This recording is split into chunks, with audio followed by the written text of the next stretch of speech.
I hope that you're all doing well. This is me, Sayyid Shujatullah. Welcome to T1 Academy. Today, let us see the current affairs which are there in the Hindi newspaper and also the basics associated with that current affairs. Okay, the first important news that we are having with regard to a very wild, very fantastic animal, also considered as a king of jungle. So we are talking about tiger here. Okay, yes, this was in the news. Amrabad Tiger Reserve. Amrabad Tiger Reserve. So it is situated, or you can say that located in Telangana. Okay. So it is a part of Nallamala forest tract. Nallamala forest it's a tract. Means a continuous range of forest is there. So within this range, one part is there which is called as Amrabad Tiger Reserve. Okay. So it is not only famous for this ferocious and amazing species, but it is also having lot of biological diversity is there. Okay. Several endemic species of flora and fauna are also found here. Endemicity means you will not find that organism or that animal in any other place. That particular species of animal or plant is restricted to that area only, and in any part of the world you will not find it. That is called as what? Endemicity. So this particular tiger reserve is having lot of other rich biodiversity. It is one of the largest tiger reserve in India also, that extend to 2,611 square kilometer. And when it comes to the district, so Nagar Karnool and Nalgonda. So basically, so if this is my state Telangana, so in the southern parts of the Telangana, you are having this particular Amrabad Tiger Reserve. So very famous tribe is also a part of it. That tribe is called as Chenchu tribe.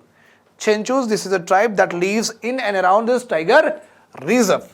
Okay. So to protect and conserve, as you know that tiger is very, very famous and the tiger are very, very less in number. So people will hunt tiger. Okay, which is the illegal hunting is called as poaching.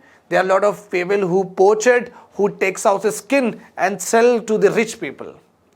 Okay, the fur, etc. So and so forth. That's why to protect this particular species which is declining in the number, the government of India has started a project called as Project Tiger in the year 1973. So you should also correlate one important international, or you can say one important national event also in the year 1973. That national event with regard to polity is Keshav Nanda Bharti case, 1973. Keshav Nanda Bharti case. In this particular case only, what has happened? Basic structure of constitution. This doctrine has come into being. Right. The second one is new Satavahana era sites discovered in our state, in the state of Telangana. So you can see with the help of this map, this is how the extent of Satavahanas were there. Okay. Fine. Extent of Satavahanas. The founder of this particular dynasty was Simuka. If you see this particular area in the present day, okay, the Satavahanas occupies the total Andhra Pradesh, okay, which is inclusive of Telangana also and Maharashtra. Okay, Andhra Pradesh, Telangana, Maharashtra. And at times they also went here, Mewar also. Their rule also included some part of what Gujarat, that's what I have told you, little bit of Karnataka and also Madhya Pradesh. They had two capitals. One was Pratisthanapura, okay, which was there in the Maharashtra area, and later on they shifted their capital to what? Amravati. So first capital was this is a second capital. Please remember this point. And one of the famous, like almost around, it was noted that it's a controversial thing, but still it is a disputed thing. You can say that almost around 40 kings came one after another in this Satavahana dynasty. 40 kings ruled. It's a very big period. Okay, like 300 around BC to 300 around AD. 300 around BC to 300 around AD. So this much, very like almost like 5 to 600 years were they ruled one by one, like 40 kings were there. Okay, and one of the king was name was Hala. He was a poet also, and he wrote a very good book that is called as Gata Saptasati. He wrote a book called as Gata Saptasati. And it's very common practice with regard to various examination. They will ask you the last ruler of the dynasty. That's why I have written here last ruler also. Yagnasi Satkarni. Yagnasi Satkarni. So you can see here 200 AD he is given here.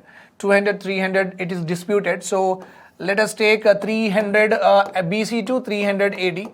Okay, so basically in some books 226 BC to 226 AD also it was given. So whenever you are writing your this kind of questions will not come in UPSC for sure, that period. They will only say 2nd century or 3rd century like that, if at all the UPSC want to ask. But if you are writing any state related examination, please go through your books, your academic books. So whatever they have given, you have to write that only instead of writing from any UPSC website. Okay, this is important for your information.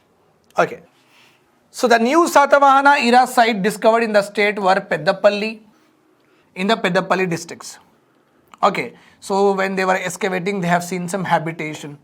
Okay, habitation is nothing but, you know that Telangana is a habitable area. So what do you see here? You will see some buildings, you will see some roads, you will see some poles, you will electric poles, you will see some water related channels will be there, no ponds, you will see gardens, you will see like that, you will see or not. This is called as habitations. So in this Peddapalli districts, the historians or the excavators have seen a habitation, means an area which are having the features, just now I have told you. So they have assumed it because they are excavators and they are historians, they know what a structure look like. Okay, what could be a structure like that. So they have found a habitations of Satavahana people in the Peddapalli district. And why we are only correlating with this Satavahana means because it is literally found very near to the very famous Satavahana sites like Dhulikatta, Pedabankur and Kotilingala. These are the very famous sites of Satavahana dynasty. So near these three places only, just 5 kilometers away from this, Peddapalli district is there. So Peddapalli got a habitation. It means what? In and around this belongs to what? Satavahana dynasty only. Okay, right. Now, bull surfing, you can see that it looks very cinematic and very movie related scene you can see, but this is given in our Hindu newspaper. This is called as bull surfing. Okay. So here bulls will be taken and the person will also run and that surfing will happen. Generally what do we do? Boat surfing will be there. Boat surfing means you sit in the boat on the in the river etc. and you do like this, no? Okay, rowing also we say. So the practice is called as rowing, but the total itself is called as what? Surfing. So this is the same when the person is taking the bulls in the water. Surfing means water is there. Okay. So Marmadi, it is called as what? Cattle race. In Kerala, this is a sport. This is a sport, not exactly a sport. It is a cultural event. It's a cultural event. For us, it looks like a sport, but it's related to their culture. And this cattle race in Kerala, they call it as what? Marmadi. Okay. So bull surfing is an old cultural practice in Kerala held during the post-harvest season. When the sowing was done, when the crops have come, when everything was very, very good, okay, then the farming community will celebrate this particular, the end of this particular sowing season. So post-harvest season is important. Kerala is also important. It is a cattle race. The word Marmadi has recently been in the news. The word Marmadi has been recently in the news is related to, like that the question will come, a new dance form, a new butterfly species, a cattle race, like that the question may come. So Marmadi means it is a cattle related race. Bull surfing. Now the next one we are going to learn here is Vigyana Sarvatra Pujyate. The next one that we are going to learn now is Vigyana Sarvatra Pujyate. Okay, so this is we are going to, Pujyate means we are commemorating. Pujyate means commemorating, means we are giving a tribute to someone. We are appreciating and recognizing the efforts of a person who has already left us and who has also there with us, whatever it is, but we are trying to remember them. and trying to remember their achievements, trying to showcase their achievements. That is only called as what? Commemorating. So Vijnana means what? Knowledge. Knowledge, Sarvatra means what? Uttam means achievement. Okay. So it is going to be celebrated on the National Science Day on February 28. Today only this particular National Science Day is being celebrated. It commemorates C.V. Raman's discovery on light scattering. C.V. Raman discovery on what? Light scattering. You know that the sun emits light. Okay, that we consider it as white light, right or wrong? It's a white light to us. It's a white light to us. Right. So from the sun will get the white light. So people at that time thought that this light does not have any other variation. It is nothing but a ray of light or beam of light, like that term the people have thought in that way. But C.V. Raman said that, no, my dear world, this light is not one single light. The light, when it was passing through the prism, has got deflected into what? Many other wavelengths. Okay, so that's why we have got IR ray, UV rays, microwaves, etc. so and so forth. Means light will scatter and give rise to many wavelength of radiations, like that he told. It was C.V. Raman's discovery only. It was C.V. Raman's discovery that he has given on light scattering. Okay, lot of application on his knowledge, right or wrong? Micro oven is work on microwaves. This communication works on radio waves. IR, infrared rays, will help in what? Remote control, like controlling your TV with the help, changing the channels with the help of the remote. So if he does not say us that light will scatter into different beams of wavelength, then how would we get all of these applications? Not possible, right? A single thought and single aspect and single innovation, or you can say that the intelligence that C.V. Raman has given has actually transformed the world itself in the later stages, right? Yes, this day is being held in Delhi. This total event is in the Delhi, right? Yes, now we'll study one of the important international defense related news between India and France. India and France together are going to develop 125 kN engines for the indigenous fighters, means for our indigenous aircrafts. Okay, whatever you are seeing between the Ukraine and Russian war, the aircrafts, whatever you are seeing, no, for that particular aircraft to run, you require an engine. So for our indigenous aircrafts, France is helping us to build 125 kN engine. It is an advanced engines, obviously. Okay, just like we are having 1G, 2G, 3G, like that, no. So in the same way, engines also gets upgraded, because the major aspect of upgradation of engine is nothing but portability. It should be small. The second one is it should give high speed. The third one is fuel consumption should be less. This is generally called as upgradation. So when you achieve that particular standard of in the 3-4 parameters, then it means what? You have developed a very technologically cutting edge technology you are having, it means. So we want this for our 5th generation AMCA, Advanced Medium Combat Aircraft. Advanced Medium Combat Aircraft. Medium means the aircraft which are having what? Moderate capabilities. Can carry what? Can carry warheads. Warheads means chemical powder or nuclear weapons also, like that. So moderate capability means with regard to kg, with regard to various offensive and defense capabilities, you are having what? Less in weight and less moderate, you are having the capabilities, moderate we say. Okay, so we have to go for high also. High means advanced, like Rafale. Rafale is very not come under medium, it is very high one. Then this is a very important thing in the news, SWIFT. So first of all, let us see that what this SWIFT stands for, and we'll understand about it, then we'll go ahead with our lecture. Society for Worldwide Interbank Financial Telecommunication. Interbank Financial Telecommunication. Interbank means SBI, okay, to Andhra Bank, to Axis Bank, okay, to Japan Bank, to US Federal Bank, to Germany Bank. So it's a society that connects the various banks of all the countries. So if someone want to send money from India to USA, there should be somebody which is taking care of this transaction, this messaging service or not? Yes, that is called as SWIFT.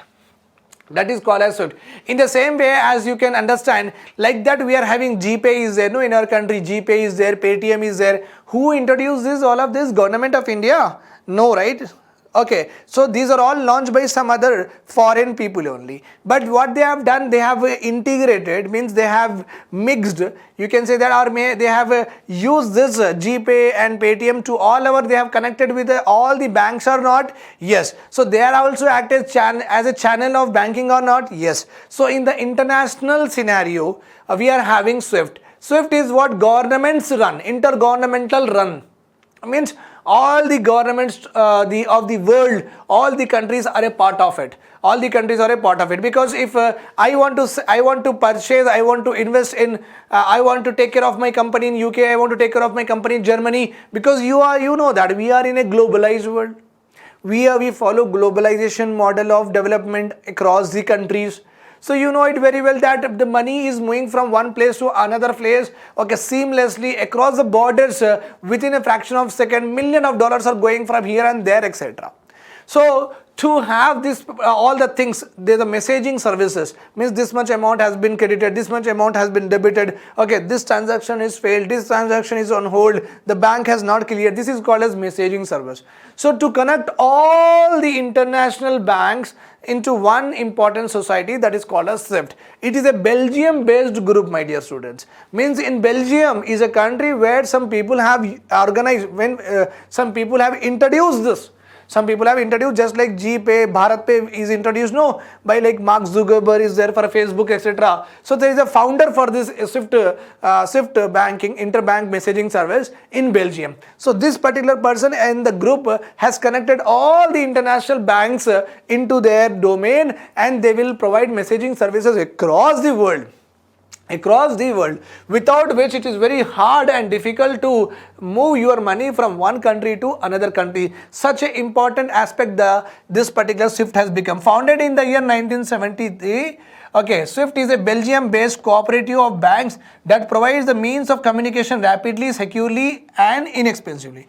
The international financial system, it's an international financial system that allows Russia to move its money around the world. Means not only Russia, India, every country is a part of this SWIFT. If you want to move your money from from one country to another country, you require this channel. Otherwise it's not possible. Just like if you want to place your website, if you want to open your website, you have to go to GoDaddy server space you will take. No, without that no website could be actually hosted, right or wrong. So in the same way, if you want to move your money from one country to another country, SWIFT is one of the very important aspect. So you know that Russia and Ukraine war is happening, and Russia is invading Ukraine for sure. Within 2-3 days this all will be over. Now to make the things, to put more and more sanctions, to stop Russia to invade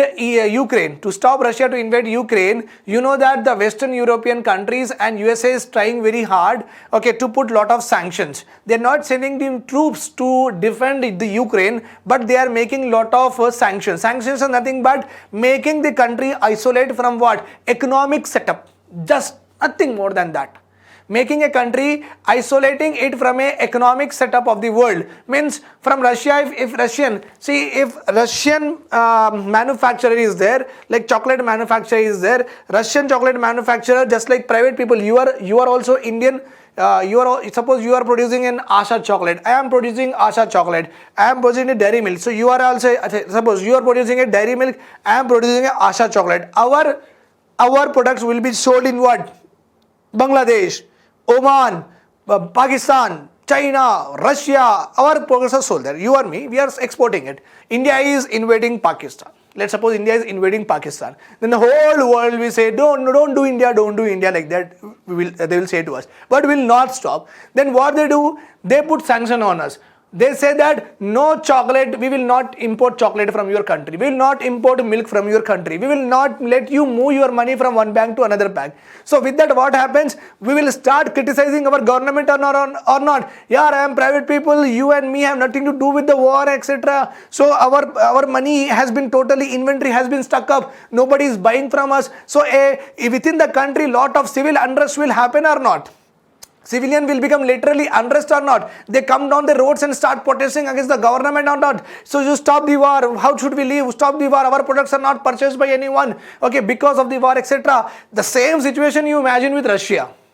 Okay, so Russian producers will be there? No. Russian manufacturers will be there? No. Russian oil suppliers will be there? No. So their exports nobody will take. The European countries which are actually industrial hubs, they require more oil and gas, etc.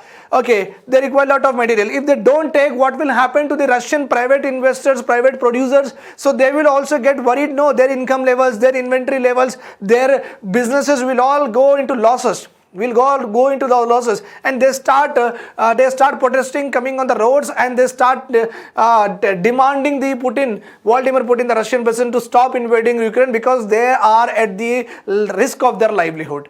They are at their risk of the livelihood. That is the reason. That is the reason, as Putin is not listening to anyone, so US is and United Nations is getting more and more sanctions on Russia. Let us see what are the sanctions they have imposed. Sanctions they have imposed. Cutting key Russian banks out of SWIFT financial messaging system. Okay. Cutting key Russian banks, like we are having SBI, like we are having Axis, like we are having HDFC, like we are having ICICI. Suppose if you want to make some payment on Facebook, payments with regard to eBay, if you want to make some payments with regard to Adobe Photoshop, so when you pay it, you require your bank should be connected to the international some channel or not. Yes, then only you can do the payment. Suppose they have excluded these banks from your payment. You cannot pay to them with you cannot do any international transactions, okay, with these banks. So your banks has been disconnected. Then you will be at the problem or not? You will be at the problem. So many of the Russian banks has been disassociated from the SWIFT channel. Means many of the banks will have many of the depositors who are very, very big investors also. Now they cannot move the money. Right? So that is a big problem here. Okay. Now they will also, this is first sanction they have made. Okay. Second sanction is that they will take a commitment, the countries, the allies, the Western European and US, they will take a commitment to limit the sale of ownership of citizenship. Limit the sale of what? Citizenship. This citizenship is called as golden passport. That let wealthy Russians, the big shots of Russians, connected to the Russian government, become citizen of our countries and gain access to our financial system.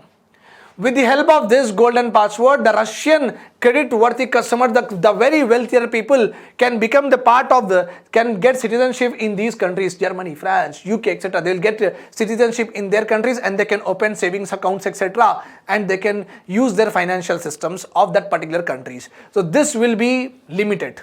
Now they will not issue much of it. So this sanction, second sanction.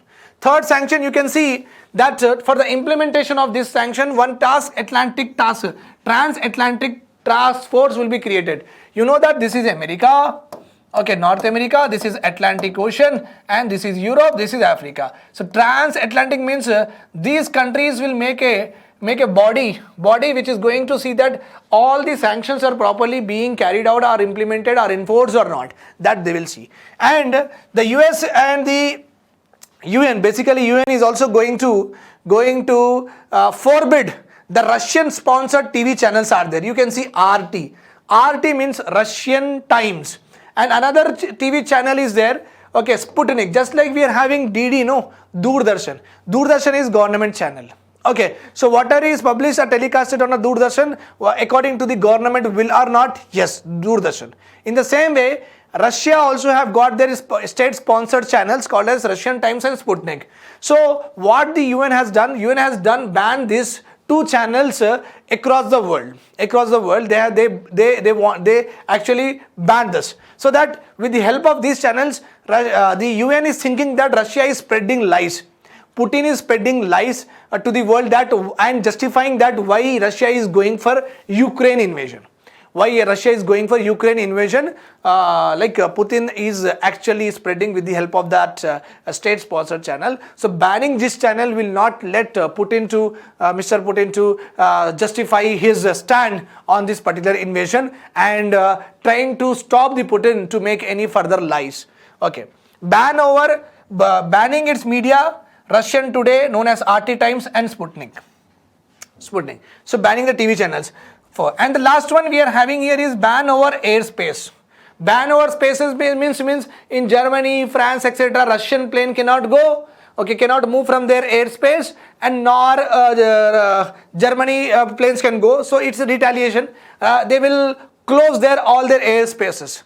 Means even not government, Russian government planes cannot move to their area even from the air, nor the private jets also. Not the private jets means if Tata wants to go to Germany, if Ratan Tata wants to go to Germany in his private jet because of some business deal. But Germany does not allow its airspace for these Indians itself. Then Ratan Tata is an Indian then. So Ratan Tata have to go there for a business deal, but he cannot go. Why? Because India is fighting with Pakistan. India is on the war with Pakistan. In the same way, you imagine with Russia. Russian big shots will be there. No. Yes, they are having many businesses across the world. So if they want to go to different locations, they cannot use the airspace. The resentment in the country will grow against the government. And they'll start criticizing their own government that because of your actions, we are suffering. Because of your actions, we are suffering, right? These are the various sanctions that was imposed on what? Imposed on Russia. Right. So this is all about today's news. Thanks a lot for hearing to me. Have a nice day. Do prepare very well. Focus on your preparation, and I hope that you all will crack the examination. Bye-bye. Take care.